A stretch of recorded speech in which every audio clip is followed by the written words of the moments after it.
ನೋಡಿ ಫ್ರೆಂಡ್ಸ್, ಇದು ಕಬಾಬು ಅಂಗಡಿಲಿ ತಗೊಂಬಂದಿರೋದು ತಿನ್ನೋಕೆ ಅಂತ. ಆದರೆ ಇದ್ರಲ್ಲಿ ಎಷ್ಟು ಕಲರ್ ಇದೆ ಅಂದರೆ ಅವ್ರಿಗೆ ಹೇಗಾದ್ರೂ ಮನ್ಸು ಬರುತ್ತೆ ಹೇಳಿ ಇಷ್ಟೊಂದು ಕಲರ್ ಮಿಕ್ಸ್ ಮಾಡೋಕ್ಕೆ ಕಾಸ್ಗೋಸ್ಕರ. ಹಾಂ, ಚಿಕನ್ ಯಾವ ಕಲರ್ ಇರುತ್ತೆ, ಇಲ್ಲಿ ಕಬಾಬ್ ಯಾವ ಕಲರ್ ಇದೆ ನೋಡಿ. ತಿರುಗ್ಸೋ ಹಂಗೆ ಇದೊಂಚೂರ ಕತ್ಲೆ ಕಟ್ಬಿಡು, ಹಂಗೆ ತಿರುಗ್ಸು.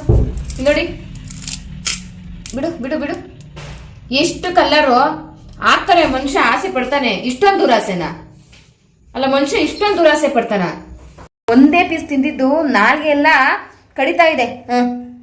ಇಲ್ಲ ನೋಡಿ, ಒಂಥರ ಅಸಹ್ಯ ಅನಿಸ್ತೈತೆ. ನಾಲ್ಗೆ ಗಂಟ್ಲು ಎಲ್ಲಾನು ಒಂದೇ ಪೀಸ್ ತಿಂದಿರೋದು ನನ್ನ ಮೇಲೆ ಅಣೆ. ಬಾಯೆಲ್ಲ ಇಲ್ಲ ನೋಡಿ ಹೆಂಗಾಗಿದೆ.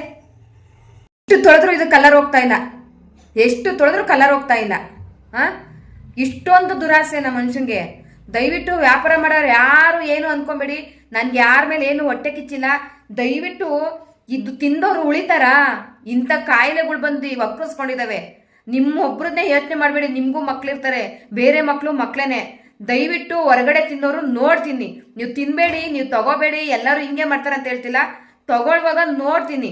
ಇಷ್ಟೊಂದು ಕಲ್ಲರ್ ಹಾಕಿರೋದ ನಿಮ್ಮ ಕಾಲಿಗೆ ಬೀಳ್ತೀನಿ, ಯಾರು ತಗೋಬೇಡಿ. ಇದು ನಿಮ್ಮ ಕಣ್ಗೆ ಕಾಣಿಸ್ತಾ ಇದೆ ಫ್ರೆಂಡ್ಸ್, ಮರೆ ಮಾಚ ಅಂತದ್ ಏನು ಇಲ್ಲ ಇದರಲ್ಲಿ. ಇದು ಮೊಬೈಲಲ್ಲಿ ಡಿಮ್ಮ ಕಾಣಿಸ್ತೈತೆ. ರಿಯಲ್ ಆಗಿ ನೋಡ್ಬಿಟ್ರೆ ಲೈಫಲ್ಲಿ ನೀವು ಕಬಾಬ್ ತಿನ್ನಲ್ಲ. ಕೋಳಿ ಪುಕ್ಕನೂ ಇದೆ ಇದ್ರೊಳಗಡೆ, ಬರೀ ಎಣ್ಣೆ ಕಸ ಇದ್ದಂಗೆ ಐತೆ. ರಿಯಲ್ ಆಗಿ ಈ ಕಬಾಬ್ ಯಾರಾದ್ರೂ ನೋಡಿದ್ರಿ ಅಂದ್ರೆ ಲೈಫಲ್ಲಿ ಹೊರಗಡೆ ಕಬಾಬ್ ತಿನ್ನಲ್ಲ, ಅಷ್ಟು ಕೆಟ್ಟದಾಗಿದೆ. ಉದ್ಧಾರ ಅಂತೂ ಆಗಲ್ಲ ಪುಣ್ಯಾತ್ಮ. ನೀನು ಯಾರು ಈ ಕಬಾಬ್ ಕೊಟ್ಟಿದ್ಯೋ ಉದ್ಧಾರ ಅಂತೂ ಆಗಲ್ಲ. ಇದೊಂದು ಬರ್ದಿಟ್ಕೊಂಡ್ಬಿಡು ನಿನ್ನ ಜೀವನದಲ್ಲಿ.